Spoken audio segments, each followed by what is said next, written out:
రుణమాఫీ చేస్తే రాజీనామా చేస్తానన్న హరీష్ రావు మాటకి కట్టుబడి ఉండాలన్నారు ప్రభుత్వ విప్ ఆది శ్రీనివాస్. స్పీకర్ ఫార్మాట్ లో రాజీనామాకు సిద్ధంగా ఉండాలని హరీష్ రావుకు సూచించారు.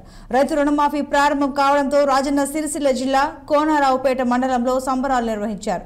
నిజామాబాద్ గ్రామ సంబరాల్లో తెలంగాణ ప్రభుత్వ విప్ ఆది శ్రీనివాస్, జిల్లా కలెక్టర్ సందీప్ కుమార్ పాల్గొన్నారు. ఈ సందర్భంగా డోలు వాయిస్తూ ఆది శ్రీనివాస్ సందడి చేశారు. ఇక దేశ చరిత్రలో తెలంగాణ ఒక మోడల్ కాబోతోందని, ఇప్పటిదాకా దేశంలో గుజరాత్ మోడల్ అని, ఇక నుంచి తెలంగాణ పేరు మారుమోగుతుందన్నారు. ఇక ప్రతిపక్షాలు కళ్ళు తెరిచి రాష్ట్ర ప్రభుత్వాన్ని అభినందించాలని, అర్హులైన ప్రతి ఒక్క రైతుకు రుణమాఫీ చేసి తీరుతామని తెలిపారు ఆది శ్రీనివాస్.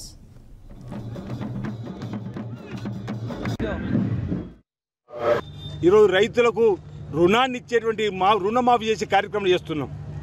బీఆర్ఎస్ ప్రభుత్వం ధనిక రాష్ట్రంలో అధికారంలో చేపట్టి 2 మార్లు లక్ష రుణమాఫీ అని వాళ్ళు చేసింది కేవలం 21,000 కోట్లయితే 10 ఏళ్లలో కష్టకాలంలో ఉన్నాం.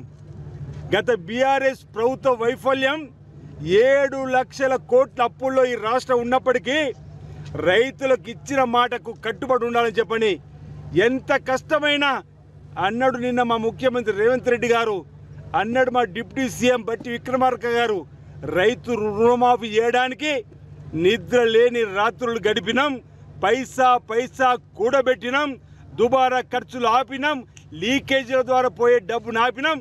ఆ డబ్బుని ఈరోజు రైతులకు ఏకకాలు ఇస్తున్నాం అన్నమాట. ఈరోజు అందుకే అంటున్నా, ఈ తెలంగాణ రాష్ట్రం ఈ దేశంలో ఇతర రాష్ట్రాలకు మోడల్. ఇప్పటిదాకా గుజరాత్ మోడల్ అన్నారు.